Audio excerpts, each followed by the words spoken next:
Hello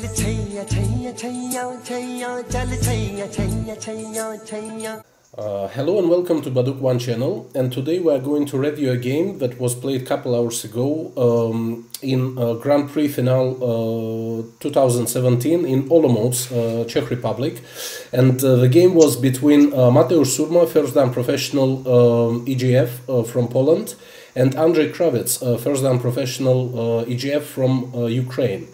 And our reviewer today is Benjamin Dréan-Guénaïzia from France, actually a French amateur Go champion in 2017. Hello, Ben. Hello, hello. Thank you for accepting this review. Thank you for your time. Thank you for having me. I will try to keep it interesting. Great. So, let's start then? Yes, you have control. Yes, we can start. Good.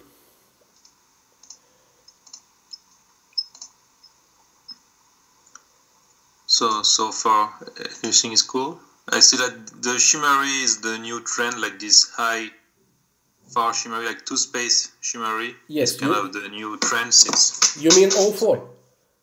Sorry? 04 you mean? Yeah, 04. Yes. Actually, you know, Ben, I noticed recently I was reviewing Chinese top professional games, and they kind of stopped playing this stuff. I see more and more they playing one space jump on the fourth line, like P4, like they did before. Nice, yeah. Yes. So possible. I see it more and more. And I see that the next move of white is usually attachment to 04. Oh my, this one? Yes. I will send you, actually I sent you very beautiful game between Guzi Hao and Xu Yue. They played 15th, like three days ago, and it was this opening. Maybe white had different position on the left, but it was attachment, and it was many attachments, and it was very nice game. But okay, sorry for disturbing you. Yeah, so maybe to avoid the attachment, that's why black is playing here. Who knows? Maybe. Yes. Anyway, so yeah, so here. I think this move is not so usual. Usually you play Sansan first, okay, and then you play this Ane, and then you have a classic sequence that I guess many people know. I mean, one of the classic sequence here, which is that one.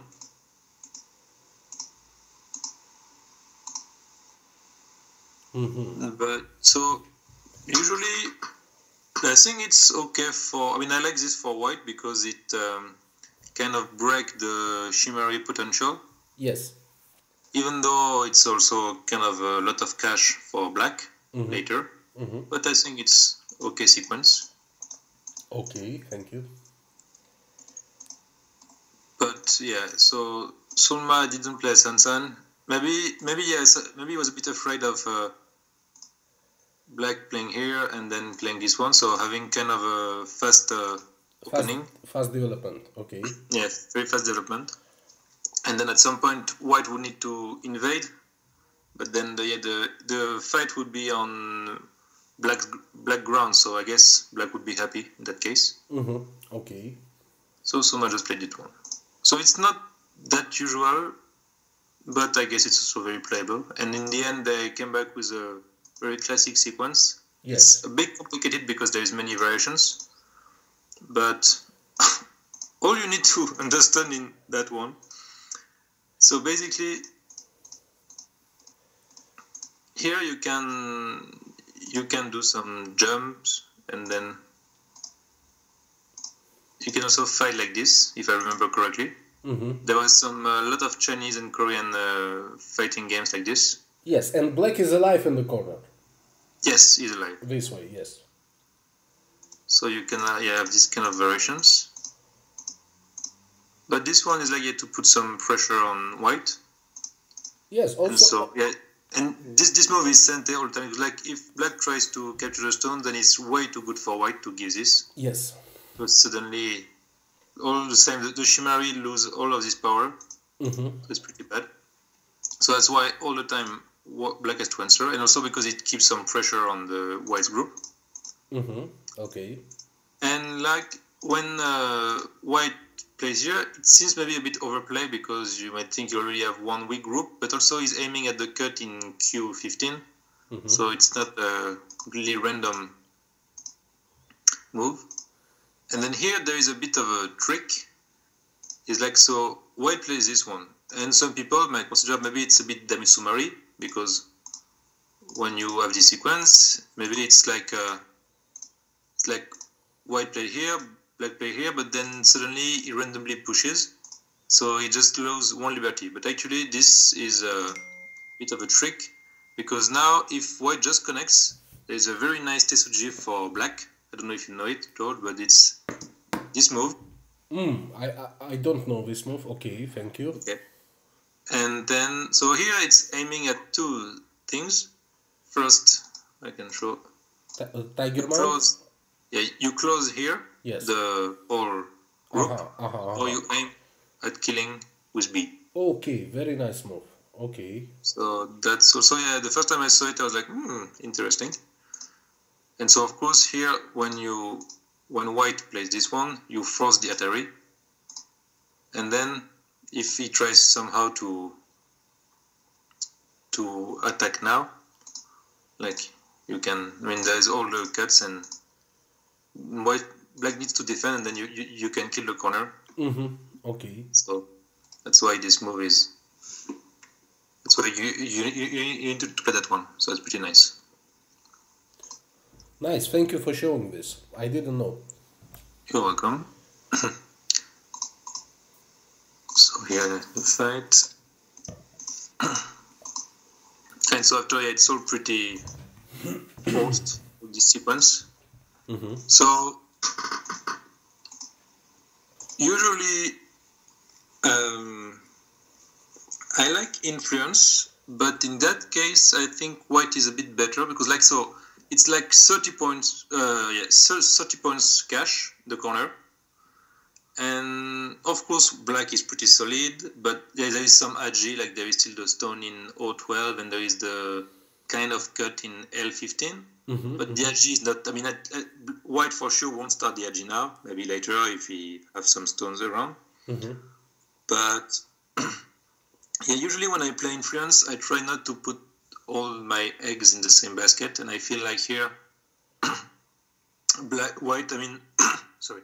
No problem. White is super solid, he get all the cash. Yes. He has nothing to worry about now. So you just need to reduce and invade, and I mean, there is no weak groups or anything. So I feel like black just have one option now, it's like to attack using his influence. Yes. Or to develop even more, and to force somehow to a huge fight in his territory. Yes. But I mean, that's also okay. I was surprised actually by this approach. I thought it is better for black to develop from bottom side. Yeah, that would be also a classic. And even jump here, maybe even jump at f5. Yeah, so to force a fight. Yes. Yeah. Maybe this is too confident style. Maybe it is too naive to play this kind of moves against Mateusz Surma, who is super strong in reading. But I mean, since black already determined his, as you said, that he has only one way, either to kill something or attack, or to expand his moyo. I think I expected at least this. I didn't expect C14. Yeah, but now the problem is, like, I think if you try to expand your moyo too much, like, I mean, yeah, now white will just invade. And of course, if you want to start a fight, it's very unlikely you will kill white. Yes. And if you don't kill white, your moyo becomes kind of useless. Yes, but maybe this move. Yes. And if you try to go above, then it's 10 points more for white, and it's still not completely closed. And black's moyo is still pretty much open. And so suddenly you have 30 points in the top right corner, you have 10 points bottom left, then you have maybe like also a few points with the other stones. And so black needs a lot of points. And while black will be making points in the center, white will also be making points. So suddenly the game is not so easy for, I mean, it feels a bit too forced.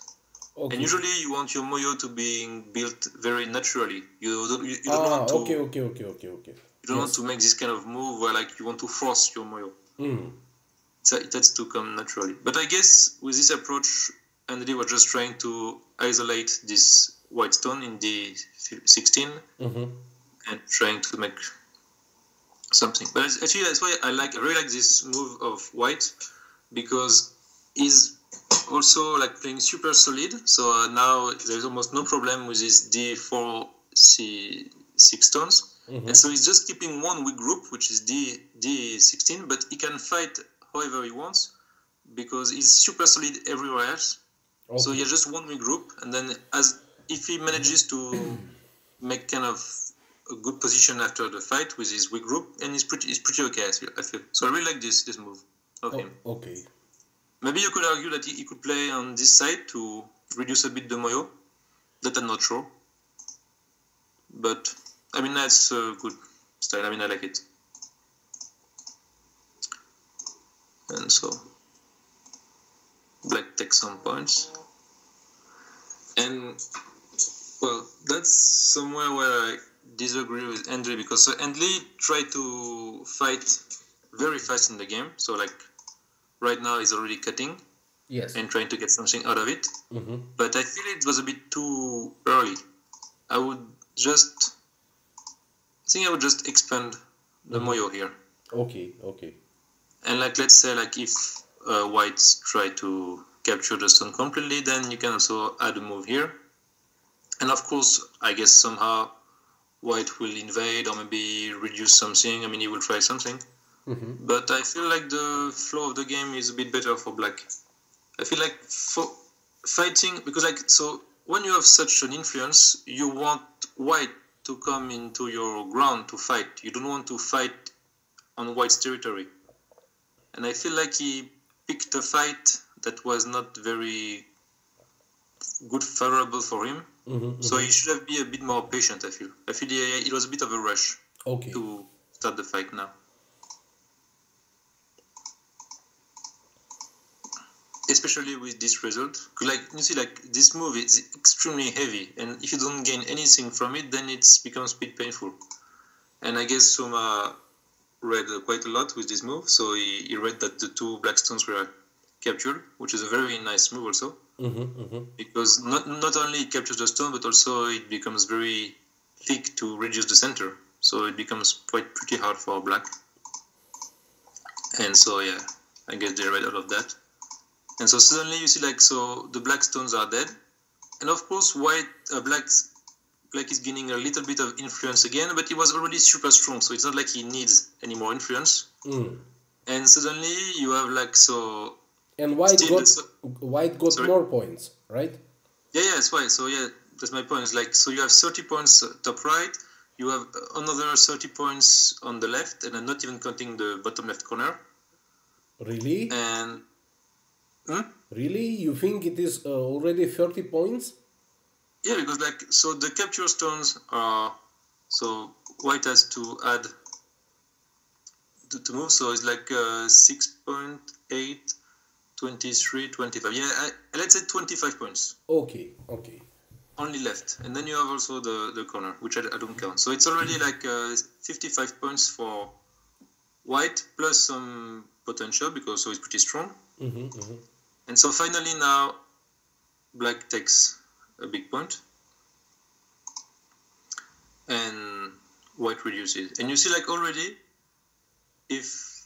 so black also is trying to expand his money in the game, but already, like, if he tries to just play easy like this, then white just take an extension, and suddenly, actually, black's moyo doesn't look so big. Yes.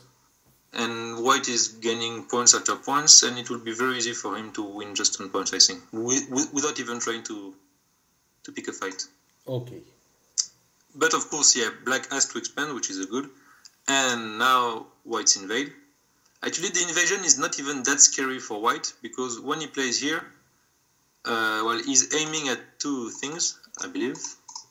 Q3, that would be jump, and this. This one? Yes. And something in the corner, so maybe either this or this or this. I mean, there's many options. I guess most likely B. Because, yes, Q3, yes. Quite a nice move. And so, of course, in the game, black just play a cap. He could try to, but it's a bit difficult. Maybe he could try to keep points, but then yeah, like even white can try to fight like this, and even the stone on J7 is helping, so it's not really easy for black. So I guess he's trying to keep as much points as he can in the center with his cap. But already here you can see that white is almost alive, I mean with no problem, even with again some points, maybe 10 points, I guess a bit less, but at least 10 points. And so now black, yeah, he has to fight, because I mean if he just plays here, then white takes points and he saves his stones, and there is not enough points for black. Yes. So already now he's feeling a bit behind, I believe.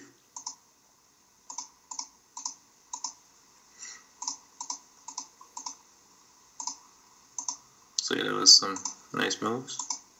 So yeah, it was a really nice combination by Mateusz, because now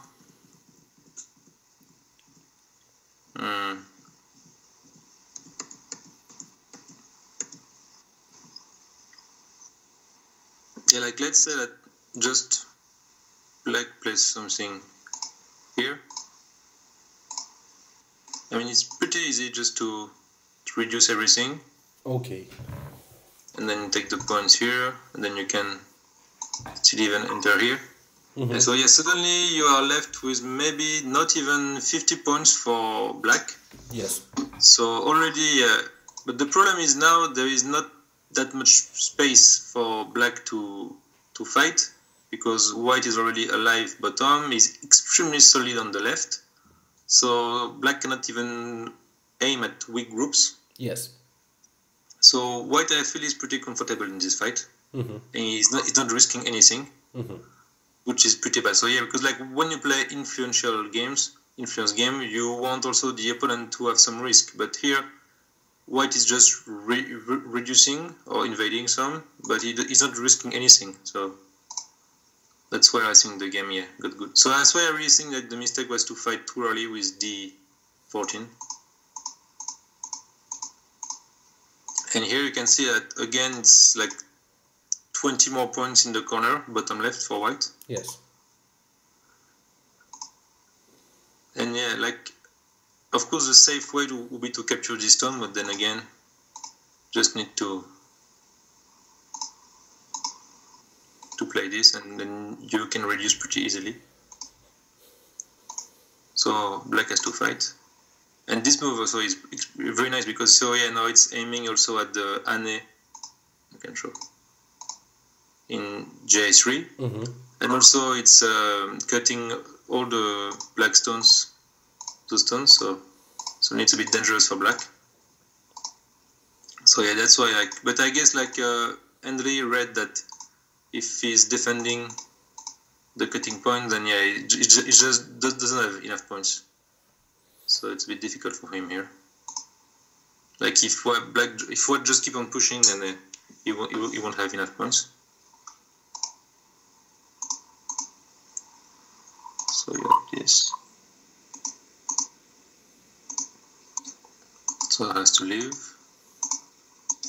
And then yeah, after it's now just a last small reduction. It's really enough, because now white got a lot of points. On the left, in the corner, some on the bottom. You also got the Ane in R2, so yes. R2, so pretty big. And now it's just basically Yose. And then now it's game over, because nothing can be reduced. All the fights are over. And even though the black center looks pretty big, actually when you see all the points that white got in the fight, it was already over. Okay. So yeah, I really feel the. So looks like black didn't have any chance since first Joseki. No, first Joseki was still. I mean, maybe I prefer white, but I think yeah, just this was the losing sequence, because I mean, yeah, like, well, I never like to fix shapes that much, and already the first Joseki was, for me it was a bit too, the shapes were a bit too finished. I mean, there's nothing much you can do. Too decided. At least, I mean, actually only white can do something with the Agi on the wall, but for black, nothing to do. And here, it's just like, it's like another quarter of the Goban becomes unplayable because everything is played out and you cannot do much about it. And it's another lot of points for white, and black doesn't get anything. So I think he shouldn't be such in a rush, and just like to play patiently. Okay. Maybe at some point also, like, let's say if white plays here, maybe now black can just play here. And it is not that easy. Of course, white will leave, but it's not that easy to leave and to have a good result. And also, black will get some points by attacking. So I think just need to be a bit patient. Okay. That's why, like, when you have influence game, I like Takemiya style, because usually when he's making huge moyos, suddenly he's never trying to attack anybody or to kill anything. He's just waiting for the opponent to enter his moyo, and he doesn't even reply. I mean, he just plays somewhere. He just tries to expand his moyo as very naturally as much as he can. Yes. And then the opponent tries to invade everywhere, and somehow Takemiya never attacks, but the opponent dies anyway. Yes. So that's really a style I like very much.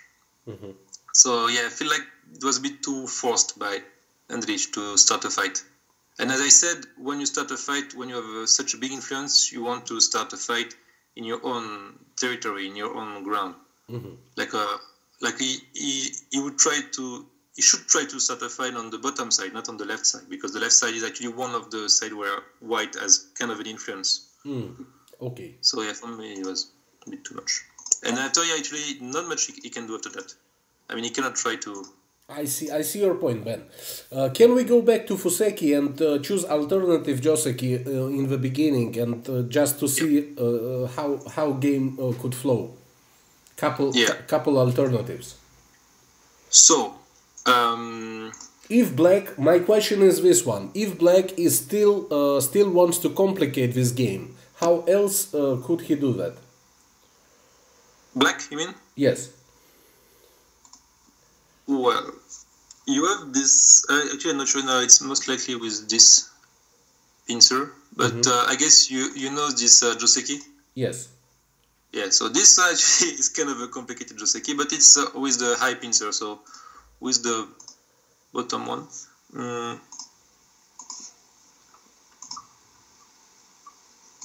That's a good question.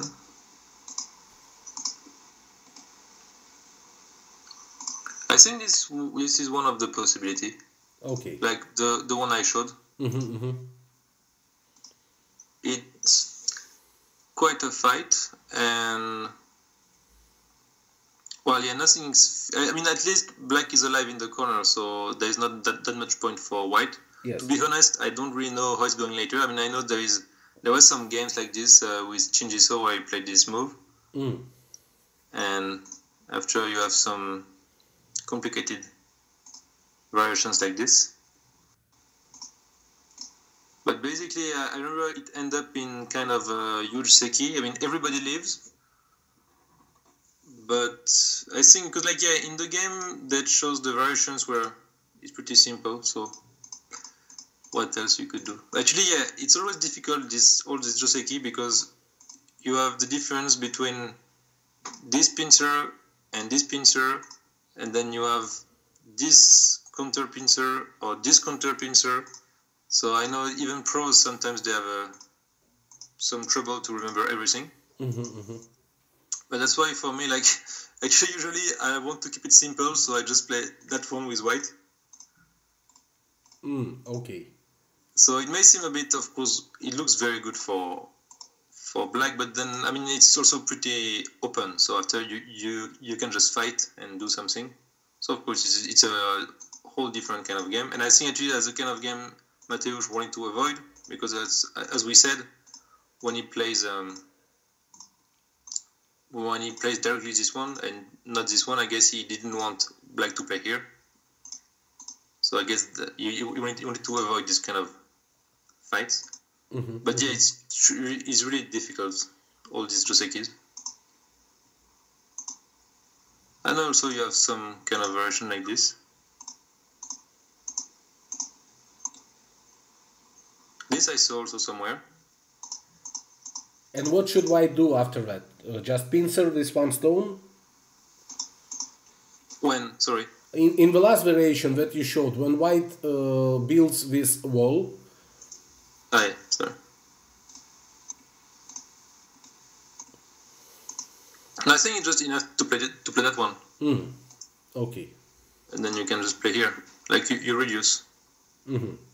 But then also black some got cash, so got some cash in the upper side. So I guess it's still another Joseki. It's nothing. It's not bad for anyone. Okay, Ben. But yeah, I'm not a huge fan of this monster Joseki where like a quarter of the goblin is already taken and there is nothing you can do. Mm-hmm. So usually I try to avoid this kind of stuff. Well, I try to make it simple. I always hear from strong players that it is better to keep stuff uncertain until some timing. Yeah, exactly. That's why I think also that's one of the big difference between like maybe Dan players and Q players. Like Q players, they want to fix all their shapes and to play out everything. But usually you don't want to make all the exchanges. Because if you don't make one exchange, maybe later in the game, it would help you to make the other exchange. So you don't need to do that. So yeah, so like this kind of monster stuff. I mean, I guess they know by heart all the variations, which I don't, of course. But yeah, for me, I would never play such a thing. It's just too much. Okay. But then again, yeah, with black, I would just take my time. Probably I would also play that one, I guess. Or maybe, as you said. What if play double, G4? What do you think about G4? Possible? You mean now for... Yes, Blakey likes to play this move. Well, I mean, it's also very possible, I guess. And like, let's say, like, if white plays here, then maybe now you can aim at this move. Because already I believe the exchange is okay for black. So, yeah, I think also, I mean, there's many, I mean, of course here, like, it's impossible to criticize black's move, Andrii's move. You just want to start a fight. But I really like this move by Mateusz, because now, yeah, as I said, he's just left with one weak group. But then he can fight as much as he wants. Yes. And as we saw in the game, the fight went really well for him. Yes. So that's okay, I believe. But then again, here I would still just take an extension. I think it was too early too. Because like suddenly black just takes 10 points in the corner, but I don't believe that's what you want to do when you have such a game. Like taking points in the corner, it's not. Of course, when you have such a big thickness. Yeah. So yeah, I think like you just want in this kind of game you just want to extend your Moyo. I mean this move I don't mind. I mean it's okay. It's just to isolate the move. But then I guess you want to go back again to your Moyo. Okay. Then Ben, I think it is enough to review this game because main stuff about this game is this big Joseki on the top right.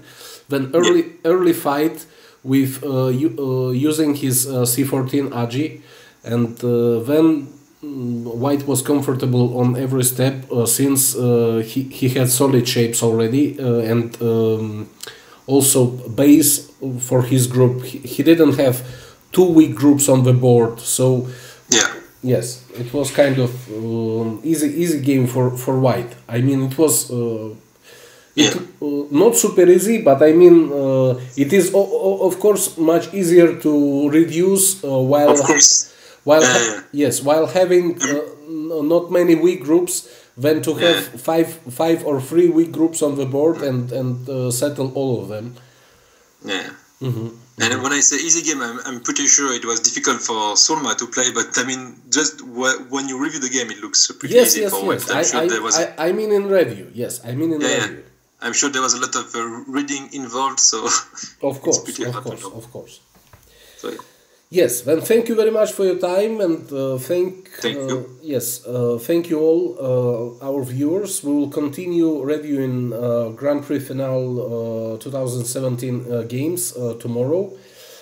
Then see you tomorrow, Ben. See you. Bye bye. Bye bye.